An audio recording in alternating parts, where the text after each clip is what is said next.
Oh, don't mind me. Just pretend I'm not even here. I'll hang around just a little bit longer if you don't mind. There's nothing to see beyond this point. So just get on with your life. You're not moving. Why? What's the matter? Are you surprised to see me? Do I frighten you a bit? When many people face me, they often run away in terror in the other direction or take a different path, thinking it's going to lead them to where they actually want to go, but it's the wrong direction. Some people even try to wish me away, thinking I'll just disappear into thin air. Foolish people. I may look like an ordinary scarecrow, but I'm not here to chase away the birds or even frighten small animals away from your crops. I'm here because of you. I'm here to keep you from his best, to play on your fears. Oh, don't flatter yourself. You're not that important to me. You're just a means of hurting him, and sooner or later, everyone meets me face to... excuse me, just one moment. Don't go that way. It's too dangerous. They'll laugh at you. They'll make fun of you. They'll humiliate. That was easy. But then I have had several millennia to practice. Wow. I guess it just goes to prove that I'm really good at what I do best. Now, where was I? Oh, that's right. I was talking about me, my most favorite subject. My job is to scare you away from what lies beyond me. What lies beyond me, you ask? Well, can't you see it? Oh, that's right. You can't. It's just beyond that hill back there. I've heard all kinds of stories about what lies back there, and it sounds downright scary, if you ask me. My advice is to simply turn back, don't look, walk the other way, and just forget you even met me. Don't think about that assignment that he gave you. Just go along, move along, keep going, before it's too late. Still here, I see. Well, you're a bit tougher than most, I'll give you that, but I'm not finished with you yet. You want to know something? It's something I'm actually quite proud of. I'm very good at my job. Think of me as that big scary dog next door with a loud bark that's chained up. Now, you know the chain is too short, and there's no way he can reach you, but that ferocious bark, it sends shivers down your spine and almost paralyzes you to the point where you can't even take a single step. That's just like me, your spiritual scarecrow. I'm mostly harmless. I can't even move my arms or my legs. They're useless. But I am very persuasive with my words. And after a few millennia, I've gotten to become a very good persuasive speaker. I can even throw my voice and make it sound like it's coming out of your friends and family. And you know the funny thing is, you humans are so gullible, you still fall for it even after all these years. I do such a great job. You can't see the truth. And it's a good thing, too, because if you knew what lay just beyond that hill is best for you, the choice fruit, what you've been agonizing in prayer for so long, you'd push me aside, not listen to a word I have to say, and run to those hills. But, of course, I can't and won't allow that to happen. At least, not without a fight. So here I stand in your way, ready to face you head on. I'm also quite a master of disguise. I frequently change my face to meet every encounter. I'm that nagging voice of regret in the back of your mind that won't let you forget your past mistakes. I can't let you forget, or you'd move on to bigger and better things that he's got planned for you. I simply can't allow that. Often, I take the form of doubt, especially when you've been asked by him to do something. I hide inside of hollow logic, giving you time to create lists of reasons why you can't and couldn't possibly do what he's asked you to do. I'll even help you create justifiable excuses if it'll keep you from doing the work that he wants you to do. I love to wear the mask of insecurity. It frightens people when I approach looking just like, well, you. Not the real you, of course, or the you that he wants you to be, but a cracked reflection of that unlovable, unkind, weak, insignificant person that you despise and fear will one day come out when you let your guard down. Insecurity. Oh, I love it. Oh, yeah, there's also worry and discouragement. They don't take too much effort on my part. You do all the work. I simply plant an idea, a suggestion, or a question in your mind. One of my favorites is, but what if? After scaring you with my words, you do all the work. I just simply hang here, admiring another job well done. I can also invade your dreams and turn them into your worst nightmares. I'm so good at what I do, when you wake up, you'll have a difficult time distinguishing between what's real and my nightmarish world. I'm your worst enemy. But I'll do my very best to make you think I'm a trustworthy and reliable friend. Some people claim they're not afraid of me, but I assure you when their time comes, and mark my words, it will come. Everyone will finally see how brave and tough they really think they are.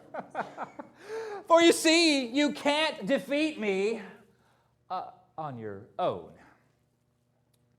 So many have tried to defeat me in their own strength, and so many have failed. As long as you mortals forget what he told you, you choose to rely on your own power instead of his supernatural strength. What was that he wrote in his book? Something to the effect of, I don't know, greater is he that lives inside of you than he that's in the world. You know, if he were here, he'd tell you to ignore my voice. Simply walk right past me with him by your side. But you won't do that. And I'm thankful for that, because I wouldn't be effective if you did that. In fact, you'd move on to bigger and better things, the things he has in store for you. But because of you and your lack of faith, you listen to every single word I say. Every lie, every whisper, you allow it to echo through the windmills of your mind. And I'm perfectly fine with that, because it keeps me employed. You might wonder, why is he telling us all of this? Aren't I afraid of telling you my trade secrets? Not at all. Because even now I'm whispering in your ear, this is nothing more than a fantasy, a religious myth. There's no such thing as spiritual warfare or scarecrows like me. His book warned you about me, but you choose to ignore his advice. Why would I worry that you'll listen to me now? We'll meet again face to face soon enough. Don't you worry, and I'm sure that you'll turn back, just like so many others that have come before you. So close and yet so far from his best because of your fear. You probably won't even recognize me the next time we meet, or even remember we had this little conversation. But heed this warning. The next time we meet, I won't be so accommodating. Until then, my friend. Good morning. This is hot, let me tell you. At least take the gloves off. I want to pull back the curtain, so to speak, this morning. Last Sunday, I woke up, and my church was having a talent show Sunday night. And I'd been praying that God would show me what he wanted me to do. And Sunday morning, I woke up with, I want you to write a skit about the Spiritual Scarecrow and perform it Sunday night. You, what? I've written them before, but performed it the same day? Are you crazy? Okay, God, I don't get it, but I'll do it. So the hour before church, I was flooded with creativity, and all these different ideas and thoughts came, and I started writing them down, and then I had to go to church, which was kind of hard because my mind was just going 50 million miles a minute. So I talked to my pastor, and I'll tell you why in just a second, but I asked him, I said, if you had to name the spiritual scarecrow, what name would you give it? Would you call it fear? Oh, that's a good one, he said. Oh, what about insecurity? Oh, that's a good one too. Well, which one is it? And he looked at me and said, Jason, maybe those spiritual scarecrows have different faces. They're all the same, but they look different depending on the situation. And I thought, I never thought about it that way because my scarecrow always appears pretty much the same way. Maybe yours does too. Well, let me backtrack. What is a spiritual scarecrow? Well, you see, I had never heard of one before. When I lived in Haiti, I had what I called demonic dreams, where I was attacked through fear, through insecurities, and voices. I saw people in my dream that I knew, but the voices that came out of their mouth were not theirs. And the words that were said, they would never say, at least to my face. This summer at one of the camps, I had been agonizing over a story to tell. Some of you know I was looking for a penguin story this summer to teach about sacrifice. I called up my professional storyteller friends. They couldn't even find a story about penguins because it doesn't exist. There are no folk tales about penguins. So I kept looking and praying about it.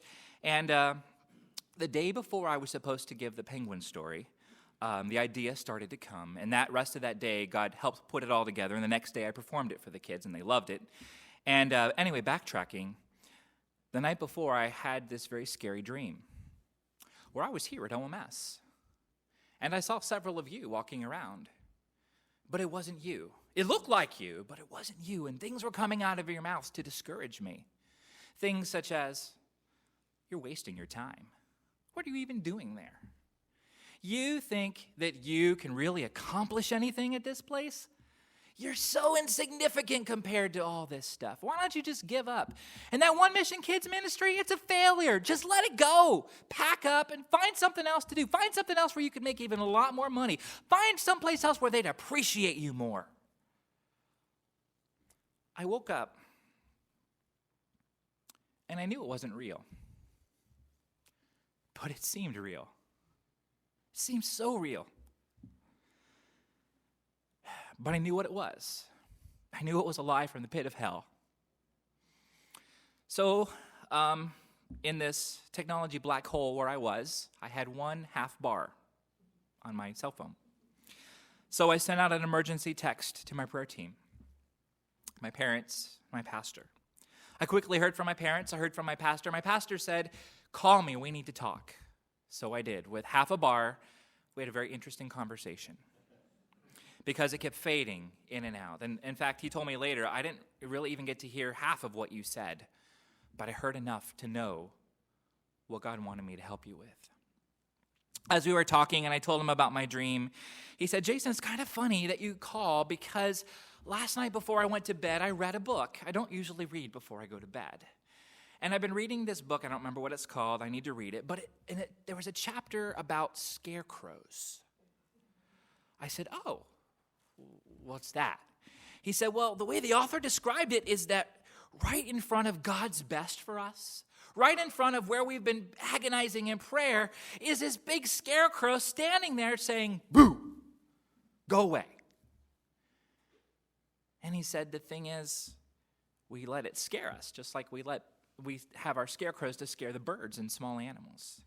He said, Jason, if you could see that thing and all those other things that Satan does in your life as scarecrows, just walk past it, move past it, and see what God has on the other side. What a beautiful word picture it's been. Spiritual scarecrow. You've seen them in your life too, I'm sure. They may not look like mine. They may not come to you through dreams as mine often do, but we all encounter them. So, with God's power, I walked past that scarecrow and saw God do some awesome things at camp. Then I went to the next camp and had a totally different scarecrow, insecurity. You see, I had been there the year before and was doing the exact same program that I did, and I thought, well, hopefully there's not too many kids here that have seen this program before. So the first day I got up, introduced myself, and said, just curious, how many of you were here last year? Over half of them raised their hand. So my mind started going, well, that was stupid. Why'd you ask? You're really going to do the exact same program you did last year? Come on, can't you come up with anything more creative? Well, yeah, but all my props are at home. Well, fake it. They'll never know. So I started to think it through. And at the same time, I was praying. God has a great sense of humor. I did my first lesson. I didn't show the missionary zoo graphics, so I could have gotten away with changing to something else. I need to keep better notes of what I've told at camps. I have learned that. And because I told them a story, I thought, well, okay, I told them this, but I didn't tell them this. So I said, I want to tell you a story about an airplane. And all of a sudden I heard all the kids go, oh, yeah, we remember that. It was like, come on, seriously? So I told it. So that night I agonized. What do I do? Do I keep doing the same lesson? They've heard this before. Do they really need to hear it again? Apparently so. But I still wasn't convinced. So I'd still been praying. I said, God, you just got to show me. What am I supposed to do? Well, the next day, I got to the chapel early, and the AV team was there. And they said, hey, Mr. Jason, come see what we found. And in their fingers, they had a baby snake. And if you know anything about the missionary zoo, the first animal is the snake. And I don't like creepy crawlies at all. Wiggly things, I pretend that I do when I'm around kids so that they won't pester me with it. But they held it right here in my face. Isn't that cool? Don't you want to hold it? No, not really. Do you know what kind of snake that is? No. You probably shouldn't be touching it then. You should probably go, yeah, that's a good point. We should go let it down. But I realized what was happening. This was God's message to me in my face. You're doing the snake. So I took a little creative license. That day was Outer Space Day, and so I decided to change it to a space viper. And the oddest thing is the kids didn't even remember. It was the same story from the years before. I went through that week, continued to do the missionary zoo. I walked past that big scarecrow with God's help. And by the end of the week, I found out why God wanted me to do the zoo once again, even though they had heard it before. You see, the zoo gets very specific as it goes on about what happened to Jesus, to show how much love he has for us. I have 2 railroad spikes that I pull out and I pass around. I have a crown of thorns that I show to the kids. We use sound effects. I tell the story. And I've seen that God's made it very powerful. And there were kids there this summer that had never heard anything about God's love. And there was at least one boy at camp this summer that spoke at the campfire, and he said, you know, after understanding how much that God really loves me, he wants me to tell others. He wants me to be a missionary. He could have learned that from the other lessons too, but that was specifically what God wanted me to share. So, back to Sunday. So I had that conversation with my pastor. We had been talking about spiritual scarecrows for the last 2 months. And on Sunday, when things happen, and they happen, as you know, our pastor has been, okay, guys, our whole church knows about spiritual scarecrows. We've made sure everybody knows. That's a spiritual scarecrow. Together, we can walk past it with God's strength, and we'll overcome it. And we have. So Sunday night, extremely shaking, very nervous. I got up there, did a terrible makeup job. I've never learned how to do makeup. My face was painted gold. Wasn't the smartest thing because I was sweating like always. I was tasting the gold paint. Not very tasty. But I got up there and I gave the scarecrow performance. A little bit different because this is the second version. And afterwards, so many people came up to me and were thankful because it helped them to see something they hadn't seen before. It helped them to understand something that's been happening, but they couldn't really put it into words. And so I thank the Lord that he helped me to write this. But that's not the end of the story, because after I finished my first draft, I sent it off to my publishing friend from college and said, hey, I'm writing this new skit. Just tell me what you think. I don't know if you want to publish it or not. It's up to you. When I came home, I got a response. I love this. This is phenomenal, but I think it can be even stronger than the way you have it now. So she gave me some suggestions, and we rewrote it to the way that you have heard it this morning. And within a day of having written and performed it, it's now for sale on the website so that other people can learn from it and perform it as well. That's pretty fast turnaround time. Not for God, but for me.